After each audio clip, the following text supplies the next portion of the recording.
Bueno, hola, hola, ¿qué tal a todos y a todas? Bienvenidos una vez más a Demoliendo Mitos de la Política Charlas en vivo, en nuestra charla número 12, si no recuerdo mal.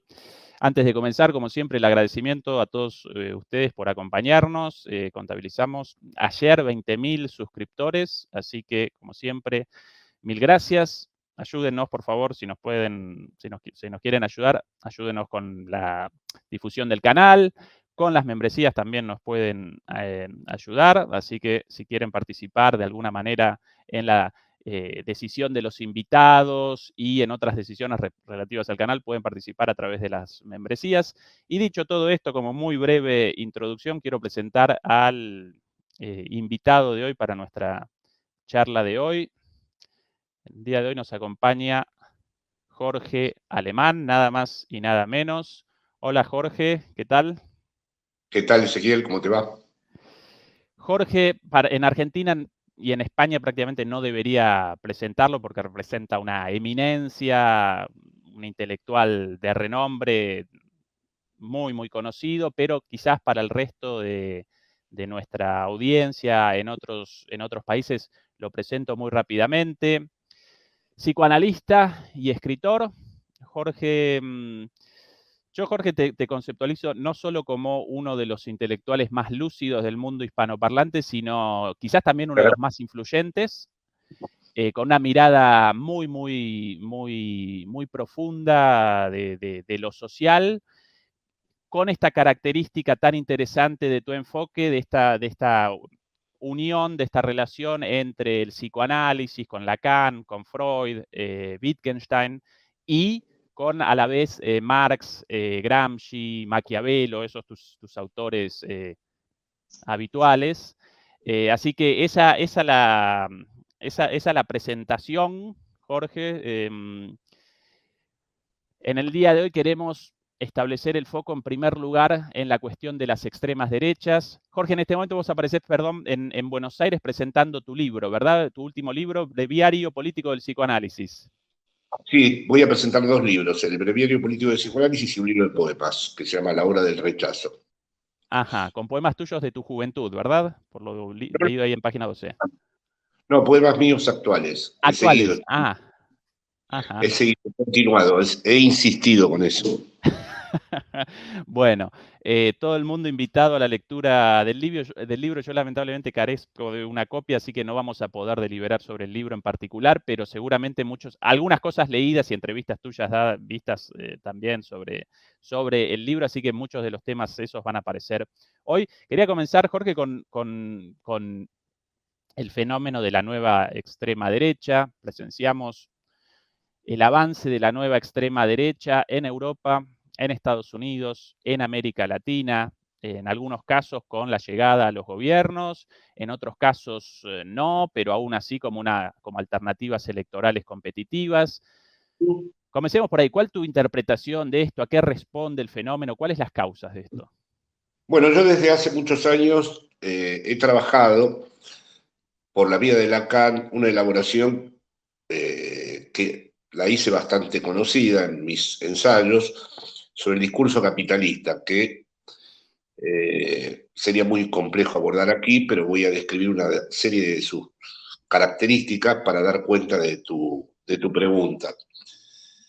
En primer lugar, el discurso capitalista no es exactamente un discurso, habría que llamarlo como un contradiscurso. Es una propuesta que hizo Lacan en 1972 y en donde yo vi o supe leer una anticipación de lo que se denomina hoy el neoliberalismo o la forma del capital en el neoliberalismo.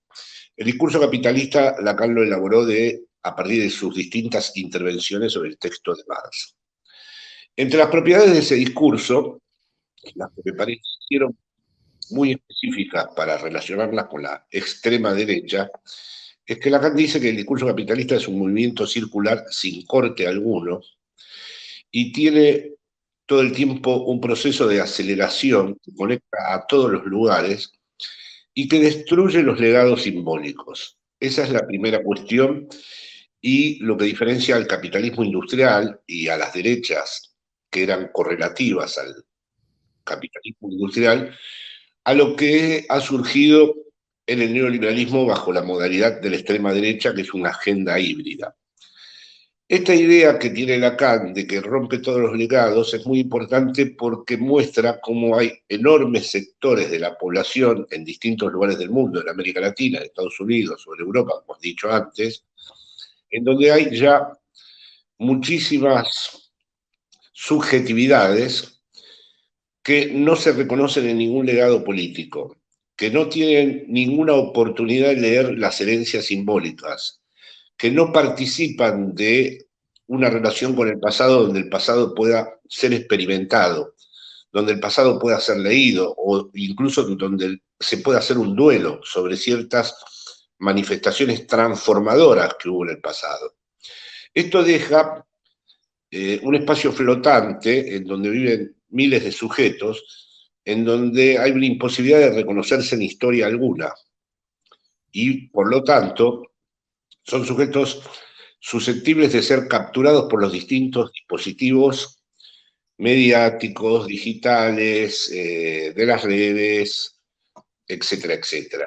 De tal modo que esa remisión a la historia, que era tan importante en la vida política de distintos países, ha quedado suspendida hasta tal punto que en muchos casos se percibe a la política, he utilizado un neologismo para esto, no política, todo junto, como un elemento parasitario, como si fuera algo que verdaderamente es una intrusión en la realidad, la política como un elemento superfluo, intruso, y como incluso en algunos lugares como algo que se deshumaniza, como lo hicieron los viejos fascismos históricos, que el primer procedimiento para verdaderamente aislar eso que quieren segregar, eso que quieren discriminar, es separarlos de toda humanidad posible. En estos casos, estas agendas son híbridas, dije antes, porque no los podemos reconocer como los miembros de los partidos fascistas. Es decir, es una agenda que ha transformado a las derechas clásicas con los mismos personajes de antes, pero asignándoles un nuevo lugar, en derechas que todo el tiempo ponen en juego el desacople que se ha producido entre la democracia y el capitalismo. Ese desacople no se había producido en los tiempos históricos del capitalismo industrial. Es un fenómeno propio del neoliberalismo en donde verdaderamente las subjetividades han sido producidas directamente y han sido producidas de tal manera que, como lo señalaba antes, no tienen relación con ningún punto de anclaje histórico. La propiedad fundamental del discurso capitalista, o una de sus propiedades fundamentales, es, como dije antes, el rechazo a los legados históricos, la imposibilidad de acceder a ellos, la imposibilidad de reconocerse en esas herencias. Aparecen estos fenómenos que a las derechas solo referían a los inmigrantes o a algunas determinadas minorías y ahora directamente han logrado atribuirle esa dimensión extraña, esa dimensión segregada, a los propios gobiernos nacionales y populares o a los gobiernos progresistas en Europa. Por ejemplo, en el gobierno de España eran castro-bolivarianos, son la coalición que gobierna España es castro-bolivariana, pero en América Latina también son populistas, utilizando la palabra populista en un sentido sin ningún rigor teórico, porque el populismo no tiene nada que ver con aquello que la ultraderecha hace funcionar como tal. Otra característica de este discurso capitalista, que sería como la lógica interna del neoliberalismo, es no solo este rechazo de la interpretación histórica que le permitiría a un sujeto asumir una posición política, sino también una erosión de los vínculos sociales, una manera de desconectar a los sujetos en relación al tejido social.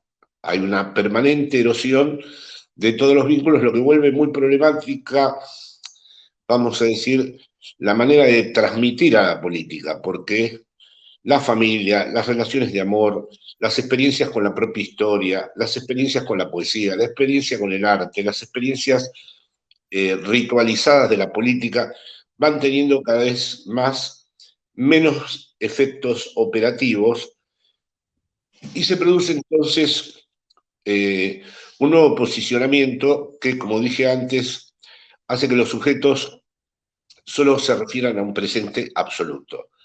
En ese presente absoluto, otra gran coartada del neoliberalismo es que este neoliberalismo aparece, vamos a decir, en un sentido histórico absolutamente distinto a cómo fueron los fascismos clásicos.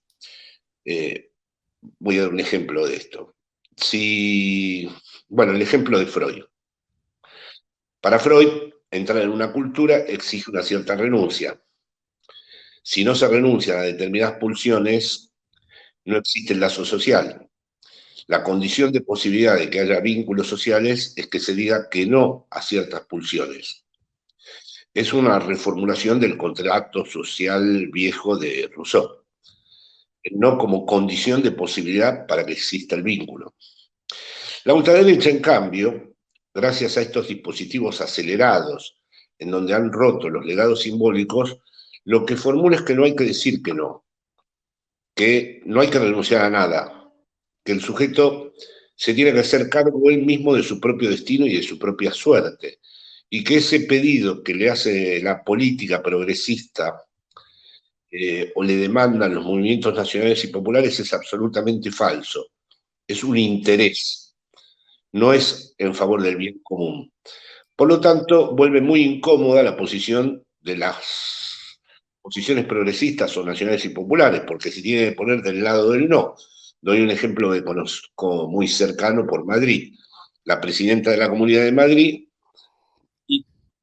como de la ultraderecha, dice que no hay que hacer ninguna restricción energética. Dice que en Madrid no se van a apagar las luces, ni se va a dejar de usar la electricidad. Y esto aparece como liberador, como transgresor incluso, como algo que hace cumplir aquel vaticinio profético de aquel autor que dijo que el fascismo iba a volver, pero con el nombre de la palabra libertad. Bertrand Russell, si no recuerdo mal, o cometo un error. Bueno, lo mismo. De 1984. Ah, perdón, Orwell. Orwell dijo el fascismo va a volver, pero con el nombre de libertad. Bajo el nombre de libertad.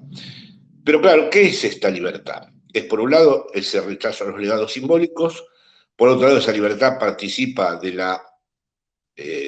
deshilachamiento de todo el tejido social y es finalmente, y esto está más encubierto, una idea muy sistematizada en el neoliberalismo de reducir toda la relación costo-beneficio.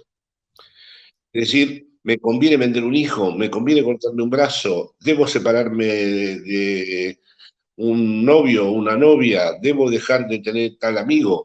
Es decir, atrás de ese no, en nombre del bien común, aparece verdaderamente sistematizado un mundo en donde si se relaciona ese mundo con la función costo-beneficio, es imposible ya generar cualquier proyecto político.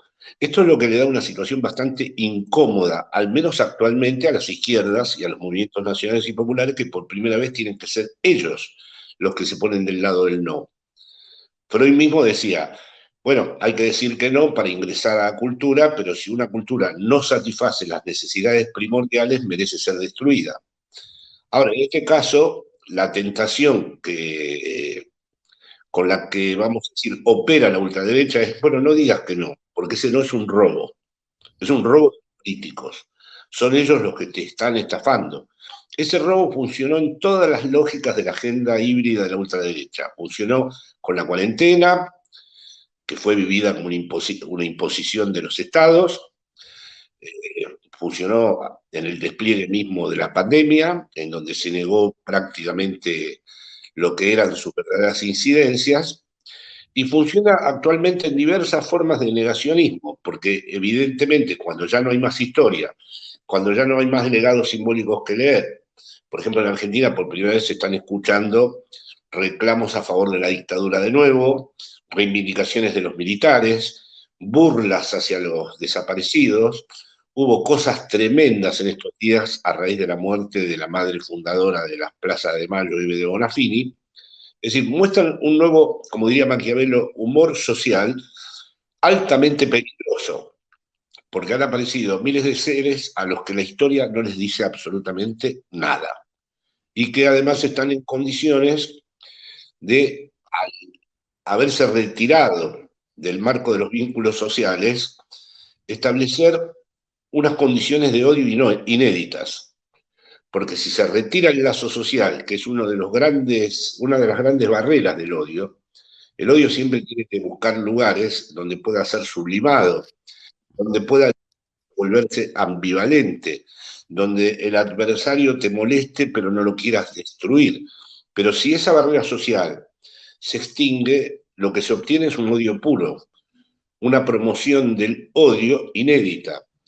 Para darles una idea de esto, el diario de derechas de la Argentina tuvo que interrumpir los twitters referidos a la madre de la Plaza de Mayo, Eve de Bonafini, porque ese propio diario, a pesar de que admite insultos todos los días, quedó desbordado por la crueldad, por la excesiva obscenidad de los insultos. Y no te digo las cosas como estoy en Buenos Aires que he escuchado por televisión.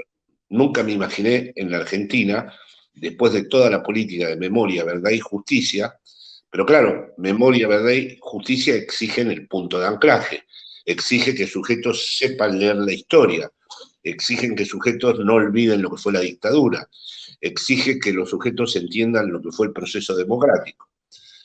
Al crear ese punto, y eso es propio del capitalismo neoliberal, no del capitalismo industrial, estas nuevas derechas han cercenado de tal modo que ven en todo, en los derechos humanos, beneficios, robo,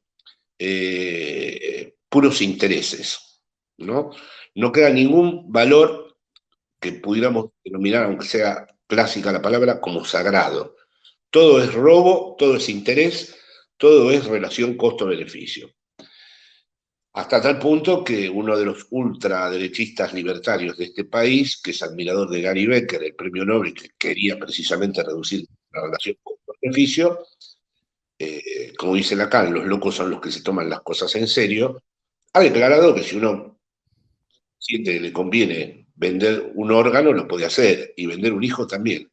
Está llevando hasta las últimas consecuencias de un modo coherente y riguroso lo que está en el centro mismo del neoliberalismo, que todo pueda ser reducido definitivamente en todas las extensiones de la vida social al campo de la mercancía. Es decir, que no haya en la producción de nuevas subjetividades ninguna otra cosa que puro valor de cambio. De esta manera, la izquierda y los movimientos nacionales y populares asumen un papel incómodo porque se tienen que hacer a cargo de la democracia, que es un término, como dije antes, al capitalismo. La democracia fue una de sus llaves, fue una de sus palancas. Hacían guerras en nombre de la democracia, daban golpes de Estado en nombre de la democracia. Ahora se ha desacoplado de la democracia y funciona, como dije antes, este modo de atropellar las instituciones, y entonces a la izquierda le queda todo el tiempo el lugar de la responsabilidad. Le tienen que decir a la población no a ciertas cosas es conveniente en nombre del bien público. Pero esto tiene muchos obstáculos para ser transmitido.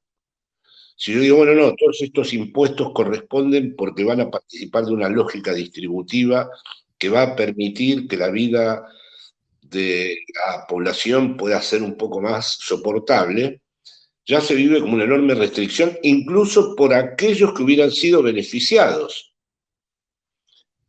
Luego, después hay una transformación radical del concepto de interés. El concepto de interés hay que separarlo definitivamente de la utilidad. Al no estar ese punto de anclaje, esto lo experimenté mucho con los inmigrantes en Madrid.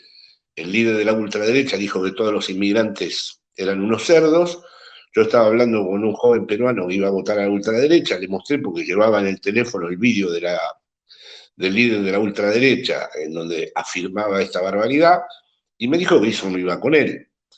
Así que no votan contra sus intereses, como se suele decir y repetir por todas partes en un mantra mundial. Votan por sus intereses, pero esos intereses ya no se dejan entender en los términos de la utilidad clásica o en los términos marxistas clásicos de interés de clase. Votan por intereses simbólicos, intereses identificatorios, intereses imaginarios, en donde, por ejemplo, el inmigrante siente que ya pertenece a un mundo y no quiere que ese mundo sea invadido o contaminado con los que van a venir después. Aún que uno explique que después la política que van a hacer esos gobiernos van a tarde o temprano llevar a esos sectores a un nivel de vulnerabilidad mucho mayor. Entonces, yo diría que esas constantes han producido una mutación antropológica de las derechas históricas en estas nuevas ultraderechas. Hace años que digo que en Argentina, Juntos por el Cambio, por ejemplo, es ultraderecha, cumplen con todo el canon de la ultraderecha.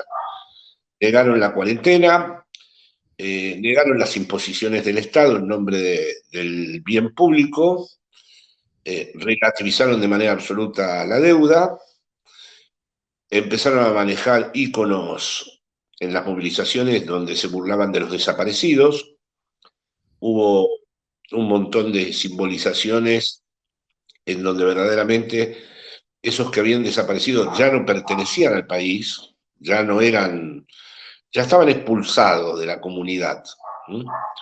Eso sí es una constante, como dije al principio, de los fascismos históricos. Hacer un recorte y mostrar que hay un sector que está deshumanizado y no pertenece al conjunto al que uno cree o imagina pertenecer. Lo que pasa es que porque ya no se trata de los inmigrantes, ya se trata de todo tipo de manifestación política que se inspire en algo transformador o democrático o progresista o nacional y popular. Después los distintos nombres de este asunto dan para otra discusión. Con lo cual estamos asistiendo a un fenómeno que tiene muchas posibilidades de desplegarse, porque vuelve muy incómodo. Ahora resulta que los argumentos éticos o la custodia de lo poco que queda de la democracia o el resguardo de determinadas historias se vuelve una actividad de los movimientos nacionales y populares o de los gobiernos progresistas frente a una audiencia de sordos que no están interesados absolutamente en nada en esas operaciones simbólicas. Porque además de la supervivencia a la que ha llevado el neoliberalismo, que deposita en cada sujeto la responsabilidad de su suerte, o sea, si te va mal, si no te puedes curar, si no hay sanidad pública, si no hay, es tu culpa, hay que gestionar tu propia vida como si fuera una empresa, y tú mismo te tienes que dar a ti mismo tu propio valor, maximizar, automaximizar tu propio valor. Bueno, el sujeto está a solas con la pulsión de muerte, podríamos decir, en el neoliberalismo, porque finalmente lo que se promueve es el odio a los que quieren regular las cosas, el odio a los que quieren proteger lo colectivo, y una especie de simulacro de reivindicación, primero Italia, Fratelli d'Italia, First America, de un nacionalismo absolutamente falso, porque en las medidas que se proponen todos esos sectores, en primer lugar está quitarle los impuestos a los ricos, favorecer a las grandes corporaciones, y no queda en absoluto nada de lo que sí hubo en los fascismos históricos, que fue un intento de darle un lugar a la soberanía. Bueno, a grandes rasgos, esto es lo que podría decir muy simplificadamente de las distintas maneras en que yo leí el discurso capitalista de Lacan para explicar al neoliberalismo como una estructura que iba tarde o temprano a incidir sobre las subjetividades de tal manera que las iba a capturar en una lógica en donde esas subjetividades buscaran, con tal de que pudieran destruir lo que odian, destruirse a sí mismas. Sí. Súper interesante tu interpretación. Jorge, vos estableces el foco en la construcción del discurso capitalista neoliberal y sus consecuencias para la sociedad y para el individuo, con el establecimiento de una disociación entre el sujeto y la historia, el sujeto y un legado. Aparece esto de lo no político, como vos lo llamás, la desaparición de la renuncia. ¿En qué lugar, Jorge, para vos aparece lo material, la interpretación material de este fenómeno? Realizo la pregunta, Jorge, porque así como el neoliberalismo genera todos estos efectos ahora, durante los años de gloria del neoliberalismo, los primeros años del neoliberalismo, los años 80, los 90 en particular, eh, en ese entonces, de alguna manera, el discurso capitalista neoliberal generó todos estos efectos, pero eso no determinó la aparición de una extrema derecha, al menos no inmediatamente. ¿Sí? La nueva extrema derecha aparece a partir de los años, de mediados de la década pasada, 2015 más o menos. ¿Cuál es el lugar de lo estructural en el sentido de lo material, de lo económico, dentro de tu interpretación? Hay que entender que quedó de lado y absolutamente por ahora cancelada la idea de revolución. En la idea de revolución se trataba de transformar las relaciones sociales de producción, según la tesis de Marx de que había una contradicción inherente en el capitalismo entre la tasa decreciente de beneficio y las relaciones sociales de producción. Yo mismo participé de una generación que no hablábamos de distribuir mejores ingresos, sino de cambiar las relaciones sociales de producción. Esto es impracticable. Estamos en un momento histórico de duelo con respecto a la palabra revolución. De tal manera que quedó solamente distribuir la tasa de beneficio, cosa que tiene a su cargo los movimientos progresistas, los nacionales y populares y todo.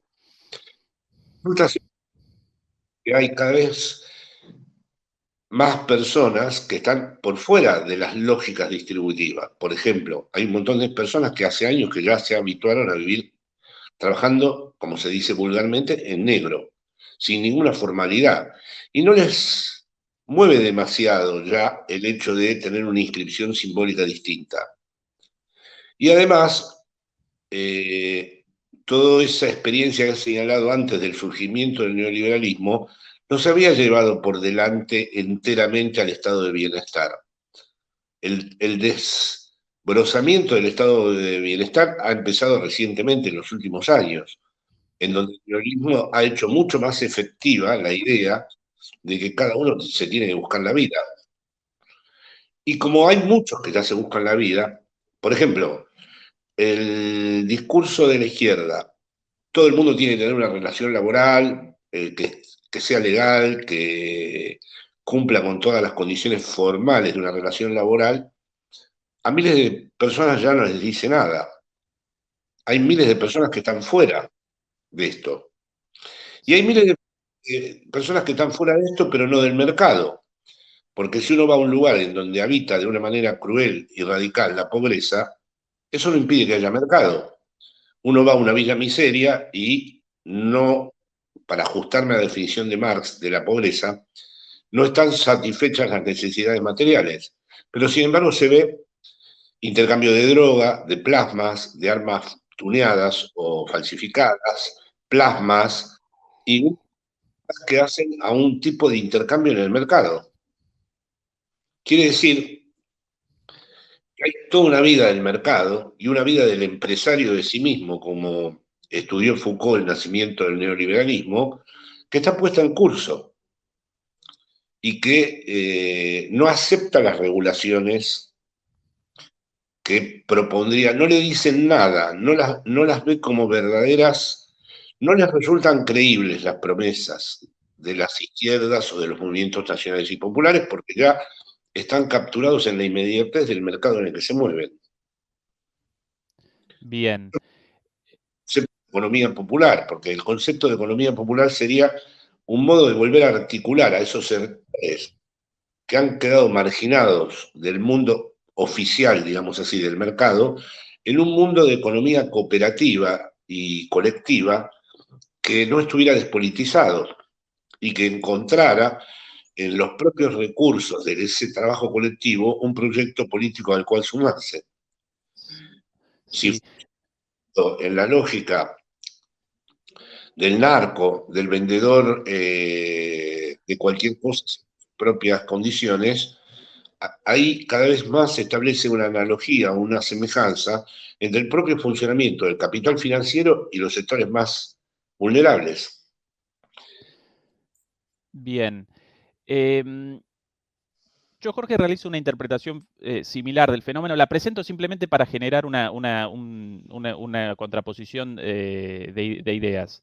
Yo realizo una interpretación similar del fenómeno en el siguiente sentido. Para mí, el auge de la nueva extrema derecha, la expansión de la nueva extrema derecha, responde a la crisis del orden neoliberal, entendido como un orden económico, pero también político y cultural, ¿sí? Por un lado, el neoliberalismo genera desigualdad, por otro lado, genera el vaciamiento de la democracia y en lo cultural, bueno, lo que vos presentás también genera una subjetividad hiperindividualista y la única posibilidad de una salida para los sujetos ahistóricos a través de una salvación individual, ¿no?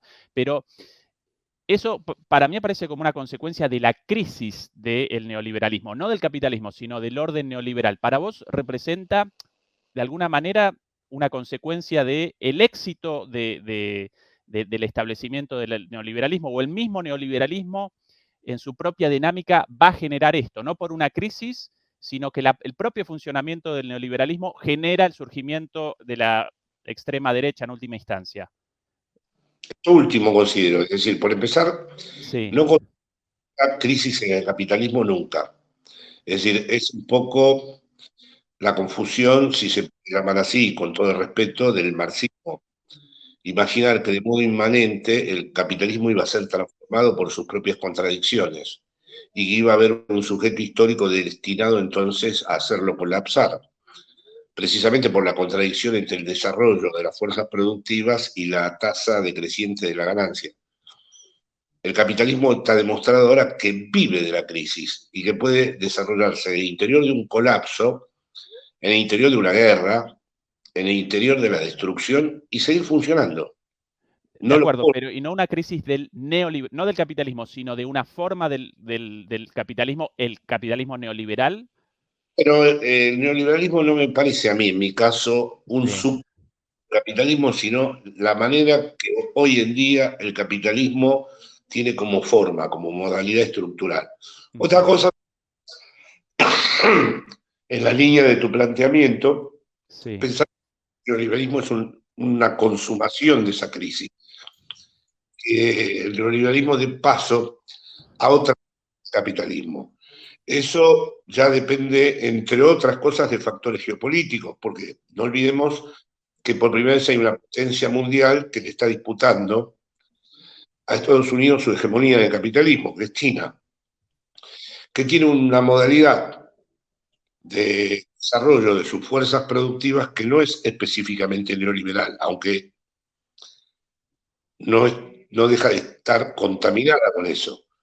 ¿No? No, internacionalmente se conduce bajo la forma de una expansión imperial, sin necesidad de cohesión cultural. Esa es una novedad, porque el imperialismo norteamericano necesitaba que hubiera también Frank Sinatra, Marilyn Monroe, Hollywood, Levi Strauss, es decir, que todos tomáramos Coca-Cola. Los chinos no están interesados en el segundo aspecto que Gramsci llamaba de la cohesión, ¿no? Es decir, no les interesa que culturalmente asumamos su cultura, sino que podamos ser explotados y que se puedan extraer de los distintos países todas las materias.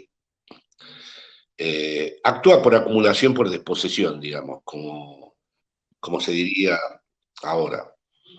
Entonces habría que ver si eso genera algo que todavía no sabemos bien nombrar, ¿no?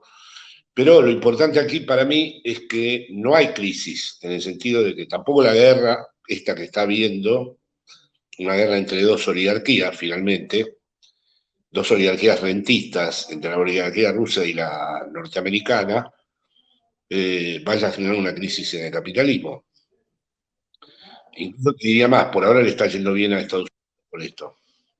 Sí, sí, yo presento esta discrepancia en la cuestión de la crisis porque genera consecuencias muy importantes eh, para los movimientos populares, porque si el surgimiento de la nueva extrema derecha responde a la crisis del orden neoliberal en el cual la nueva extrema derecha capitaliza esta crisis de manera más inteligente o más atractiva que los movimientos populares, generando chivos expiatorios, respondiendo con consignas como las vos presentabas recién, facilistas a problemas muy complejos, pero eventualmente las izquierdas, los movimientos populares, podrían en este marco de crisis, quizás lo podríamos llamar un momento populista desde la CLO, bueno, generar su propio proyecto, discurso, con miras a conquistar a esas masas marginadas económicamente, pero también culturalmente y socialmente. Ahora,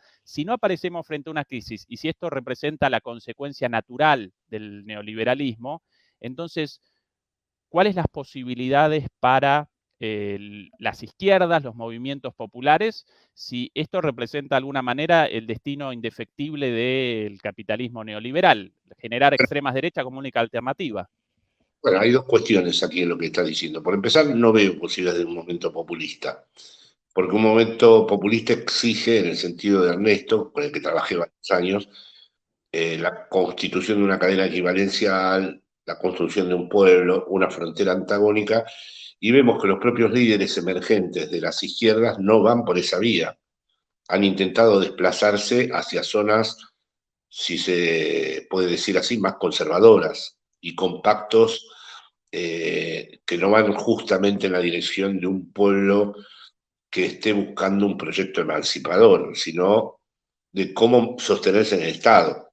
Lula acaba de ganar y si no hubiera sido por el apoyo inmediato de Estados Unidos y de Europa, las cosas se hubieran puesto complicadas.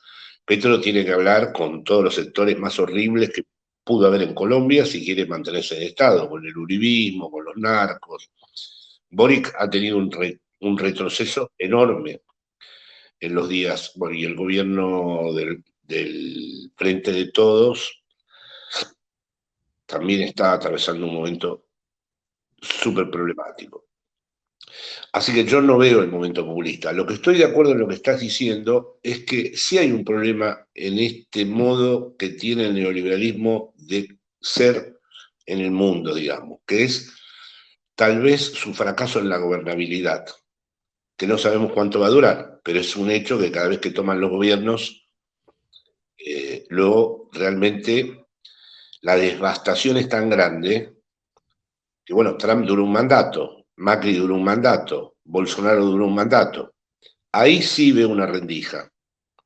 Ahí sí veo una rendija porque es una manera de llevar adelante esta culminación del capitalismo de una manera tan terrible y devastadora que hay que interrogar, a pesar del desacople entre la democracia y el capitalismo, y a pesar de la capacidad de destrucción institucional y de su potencia mediática, si presentan condiciones de gobernabilidad.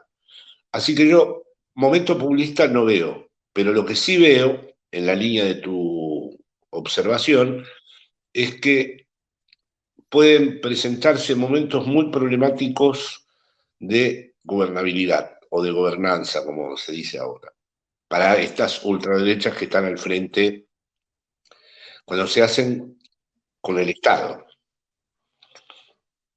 Sí, sí, efectivamente, porque independientemente del signo político del gobierno, todos colisionan con las consecuencias del neoliberalismo terribles, bueno, las cuales generan ingobernabilidad tanto para los gobiernos progresistas actuales como para la ola del reflujo extrema derecha con Bolsonaro, con Trump, finalmente debieron abandonar los gobiernos ante fracasos estrepitosos también de sus gestiones, ¿no?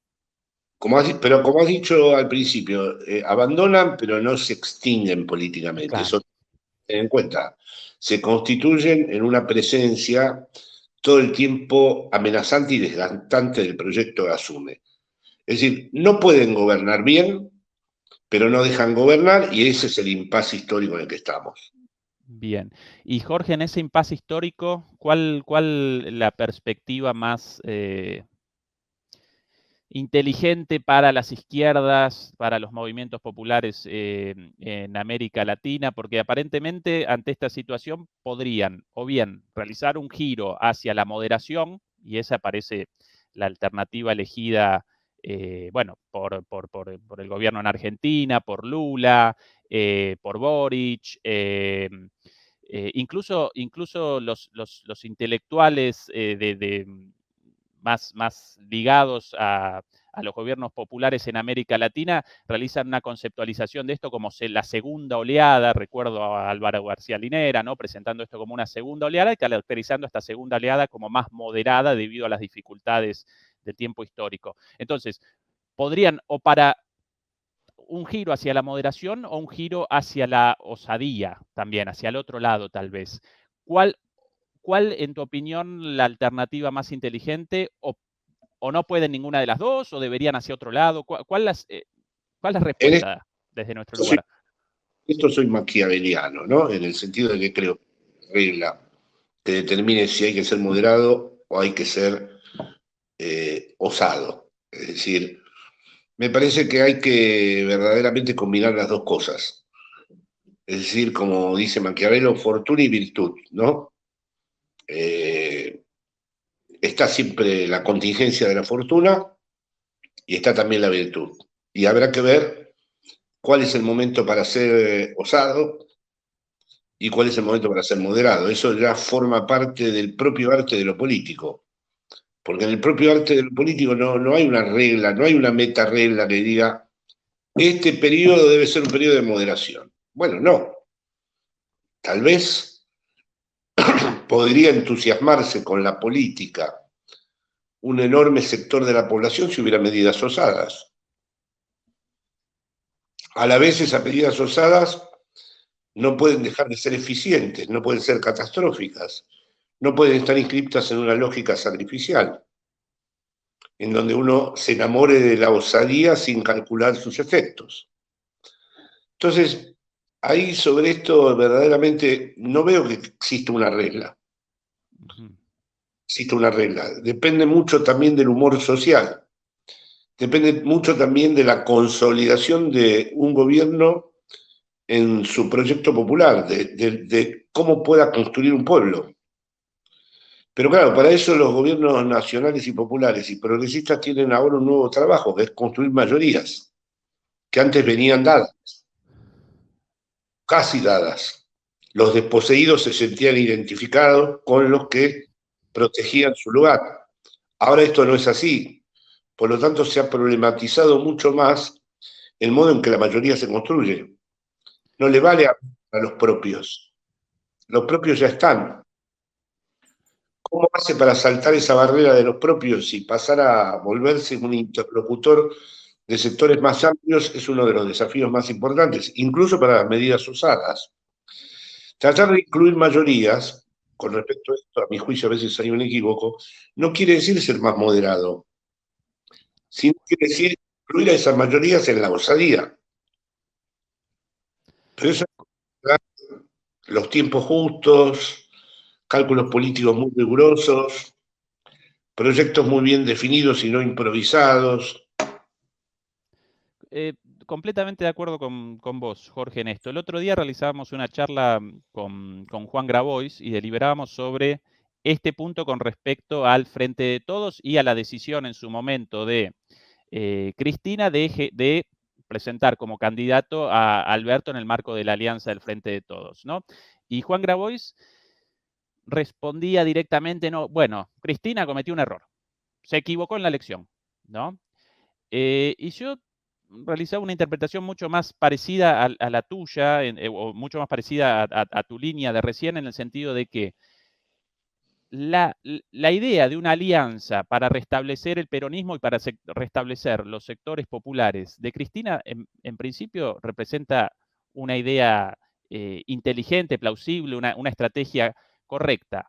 Ahora, después, la materialización de esa idea, la forma en la cual fue realizada esa alianza, en el sentido de que ella participaba con el 80 o 90% de los votos, pero después, de repente, el candidato, Alberto, podía determinar la política por fuera de un programa preestablecido, no establecieron un programa claro para, más allá de la alianza. Bueno, eso generó que una buena idea en cuanto a la construcción de una mayoría, a la reconstrucción de un frente político con miras sí, bueno, a un movimiento popular, bueno, ahora aparezca en serios problemas. Amén de esto, también problemas en la ejecución, no solo por la falta de un programa definido por la fuerza mayoritaria, por el cristinismo dentro del Frente de Todos y la posibilidad de que después Alberto determinara la política independientemente de Cristina, sino que además después en la distribución de los ministerios, por ejemplo. Vos con experiencia en España en las negociaciones parlamentarias. Cuando comienzan las negociaciones parlamentarias para la formación de un gobierno, primero las fuerzas generan un programa y después determinan, bueno, este ministerio para esta fuerza, este ministerio para esta otra fuerza, los ministerios más importantes, naturalmente, para los partidos mayoritarios dentro de esa alianza y las otras para otros.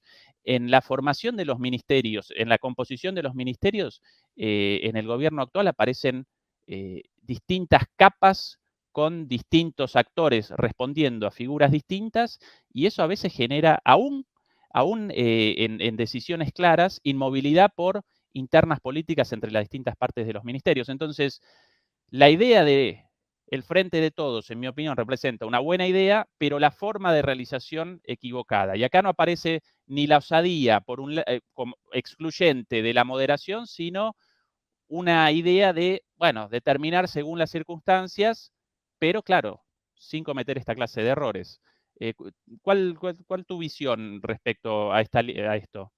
Sí, porque, bueno, yo no creo que Alberto se haya apartado exactamente. El problema es metodológico. El problema fue, primero, cómo se engarzaba un movimiento nacional y popular como el kirchnerismo en un frente electoral. Son dos cosas distintas que me parece que no fueron pensadas. Después, me parece que metodológicamente, como fui funcionario del kirchnerismo durante años como agregado cultural en España, en esta ocasión me parece que las internas ganaron demasiado terreno, mucho terreno.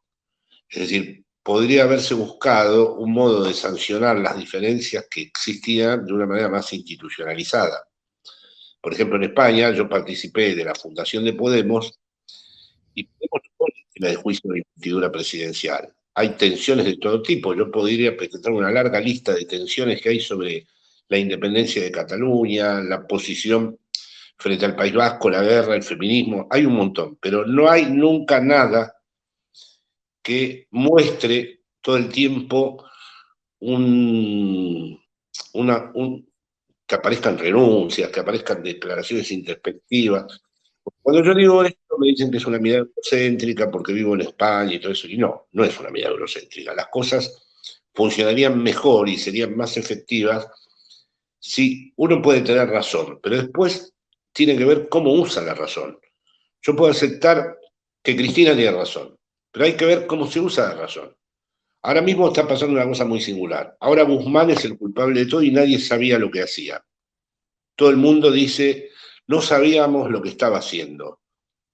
Eso es implanteable en España. Nadie puede, un funcionario de alta responsabilidad jamás podría decir que nada menos que el ministro de Economía, que estaba tratando sus acuerdos con el Fondo Monetario Internacional, los demás no lo sabían.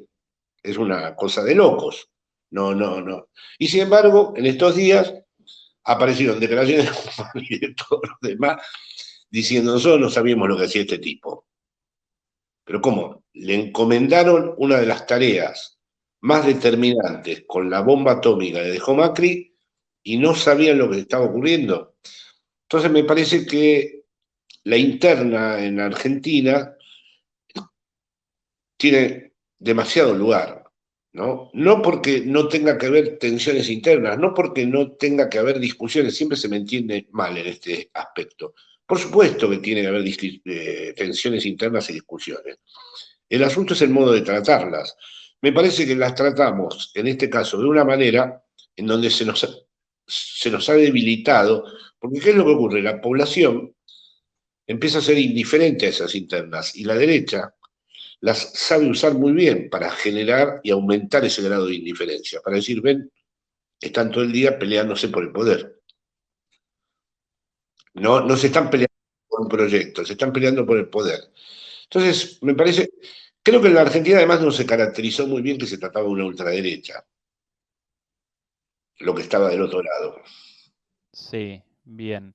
Eh, Bien, entonces vos, de acuerdo con la idea de que la formación de un frente representa una estrategia adecuada, pero la forma quizás de la formación del Frente de Todos en Argentina presenta falencias estructurales muy grandes.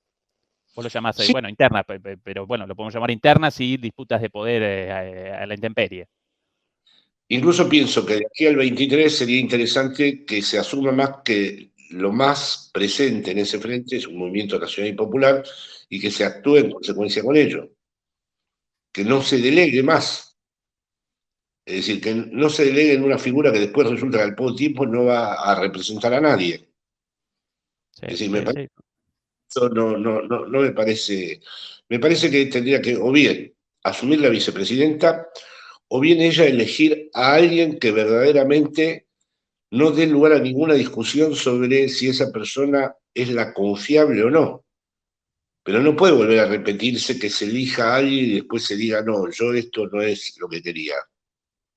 Eso eso, si no estuviera una ultraderecha feroz, ya sería un error grave, pero ya con una ultraderecha feroz enfrente es suicida. Sí.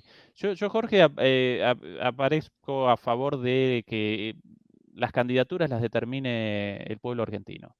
O en todo caso el pueblo kirchnerista, si lo querés llamar de otra manera.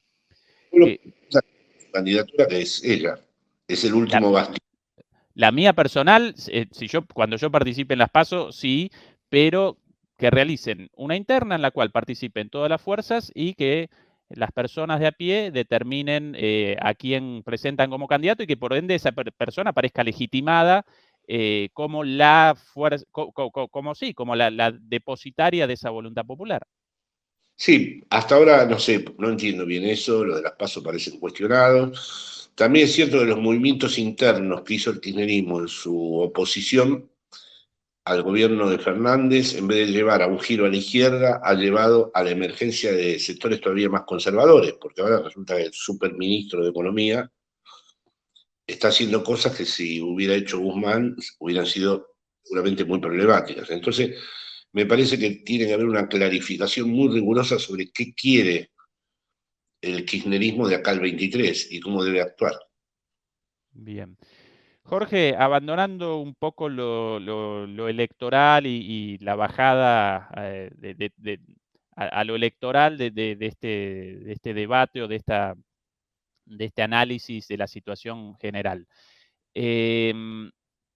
Extrema derecha en el mundo, nueva extrema derecha, pandemia, guerra en Ucrania, reconfiguración del orden mundial con el surgimiento de China. ¿Qué, qué características podría presentar el capitalismo en las sociedades capitalistas en los próximos años? ¿Podríamos aventurar algunos trazos de esa sociedad futura o difícilmente podamos ahora por esta situación de crisis permanente?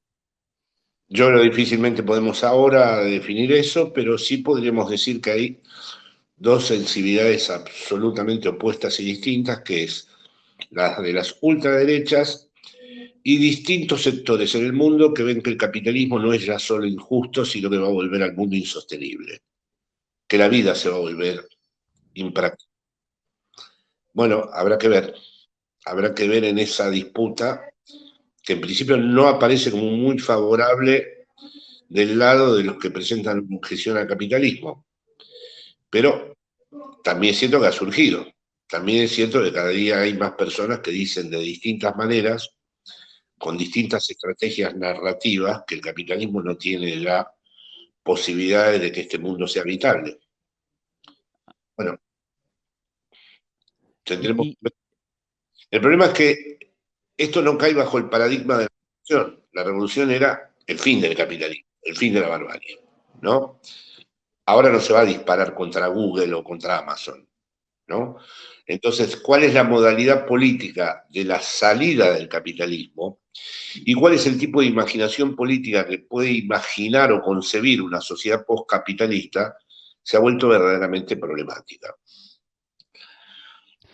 Y Jorge, a partir de tu conocimiento de las sociedades europeas, España en particular, y las sociedades latinoamericanas en Argentina, ¿vos presenciás diferencias en cuanto al el potencial de movimiento, sí, de salidas emancipatorias a esta situación tan difícilmente predecible entre uno y otro lugar? Para vos, es-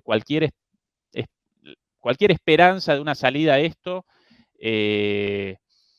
o incluso de un empeoramiento, ¿aparece distinta en Europa y en América Latina o no tanto? ¿Cuál tu visión? Dice, porque la ultraderecha se ha, digamos, independizado, su desarrollo es incluso independiente, o por lo menos relativamente independiente de los errores del gobierno progresista. Por ejemplo, la coalición en España ha sido bastante interesante. Es la primera coalición de izquierda que ha hecho muy bien las cosas. La alianza entre el PSOE, Podemos y las izquierdas ha dado lugar a cosas muy interesantes. Yolanda Díaz es un proyecto político muy bueno, el de Sumar. Igual la ultraderecha, si suman al Partido Popular con Vox, ya ganó en un montón de regiones de España. Quiere decir que aunque hayas hecho las cosas bien, y este es uno de los problemas en este análisis, las cosas se ponen bastante difíciles. Ahora, a mí me parece que, por ejemplo, en las estructuras políticas progresistas, como es en el caso de España e incluso el de Portugal, hubo más una conciencia más anticipada de lo que era el fenómeno de la ultraderecha, en todo caso, porque finalmente la ultraderecha pertenece a la tradición europea, ¿no? Ujú. Hubo derechas atroces en América Latina, pero la formación de lo político, la vida de derecha, la vida de ultraderecha, es algo más situable en España. Los españoles tuvieron 40 años de franquismo, ¿no? Claro, sí, para ese lado, sí, por eso precisamente mi pregunta. Por cierto, sobre el final de nuestras charlas, Jorge, siempre respondemos algunas de las preguntas de los de la audiencia, así que si quieren ya pueden comenzar a realizar preguntas y si aparecen cosas interesantes por ahí.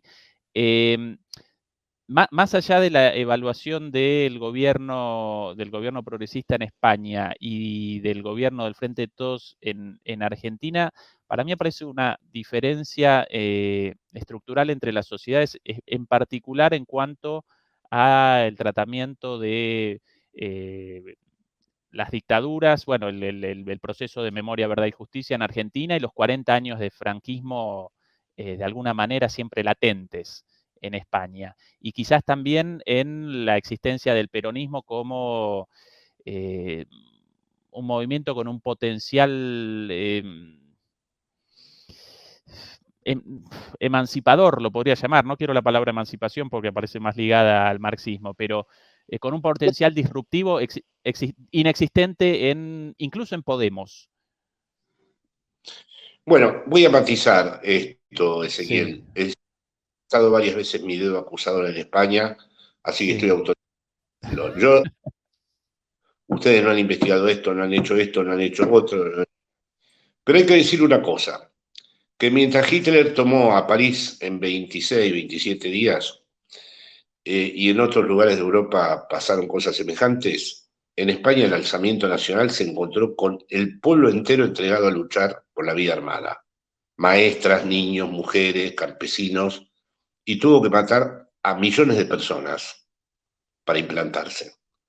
Entonces, Se puede decir todo esto legítimamente. No han podido resolver, recién ahora hay una memoria histórica que tiene consecuencias políticas muy leves. Por supuesto, el ejemplo argentino es incomparable y ejemplar. Es lo único que verdaderamente todavía sigue siendo un motivo de orgullo claro en la Argentina.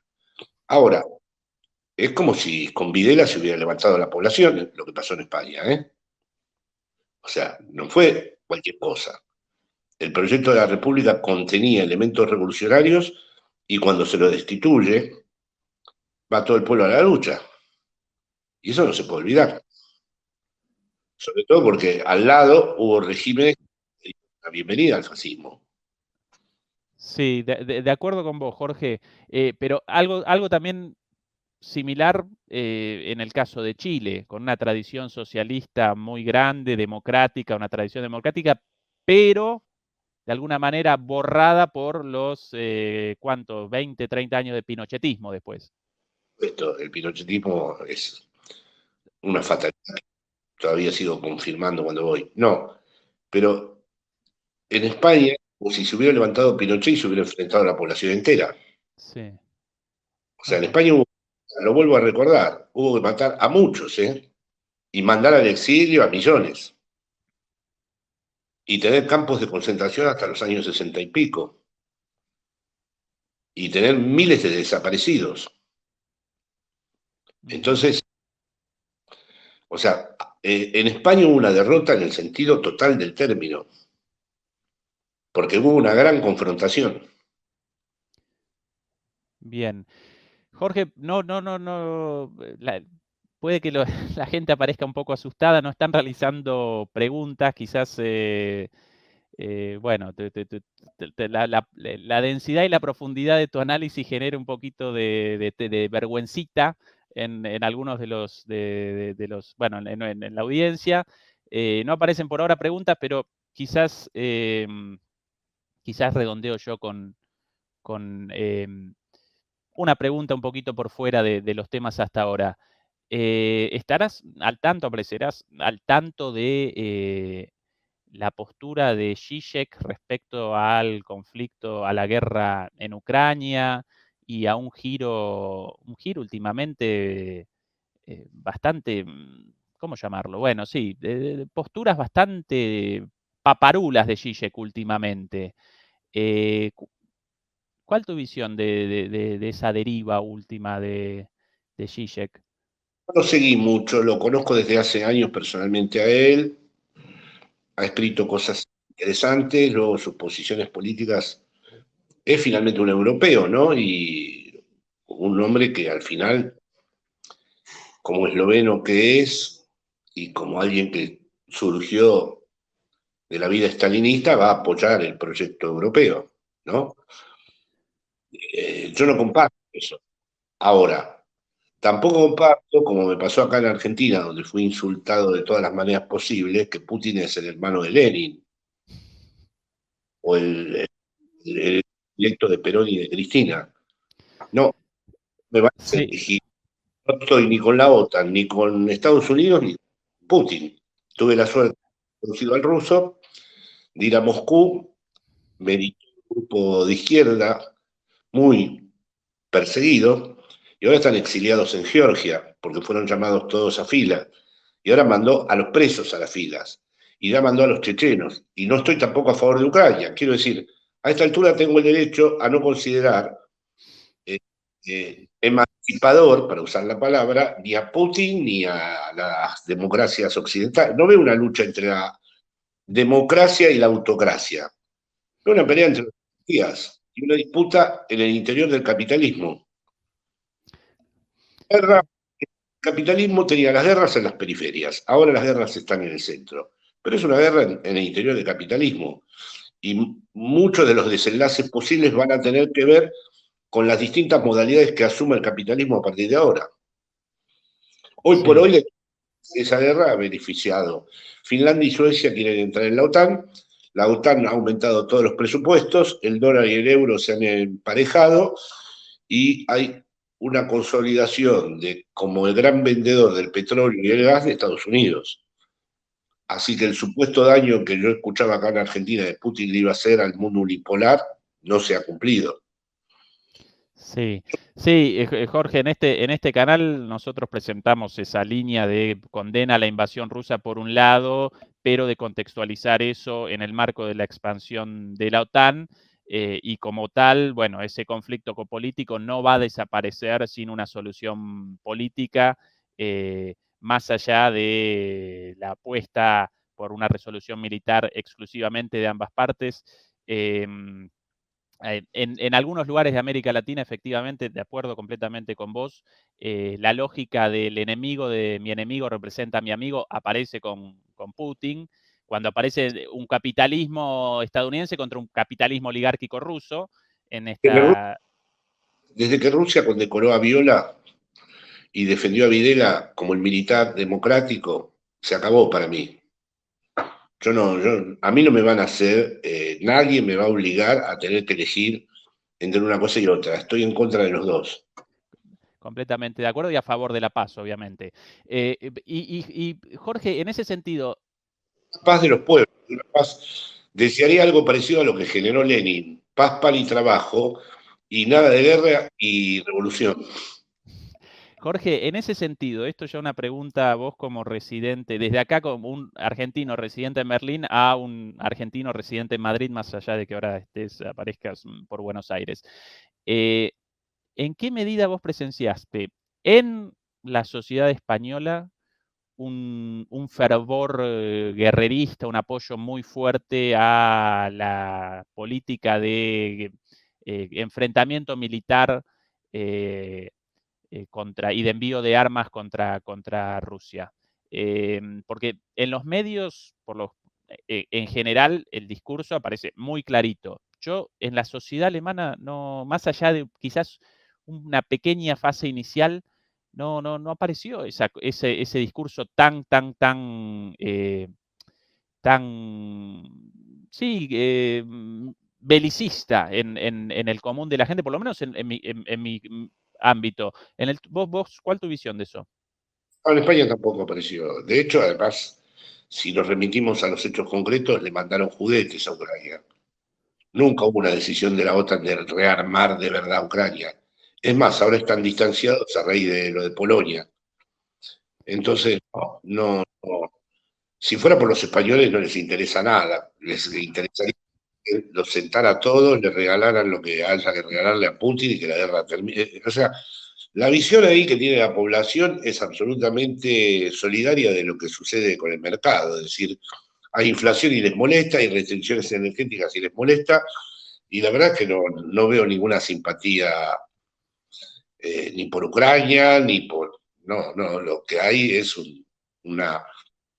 Independientemente de cómo se elijan los responsables, por supuesto que en la izquierda está mucho más clara la presencia de responsabilizar tanto a la OTAN como Putin, ¿no? Es una idea, si ven el programa de Pablo Iglesias de la base, los expertos que Pablo convoca siempre muestran estas dos particularidades.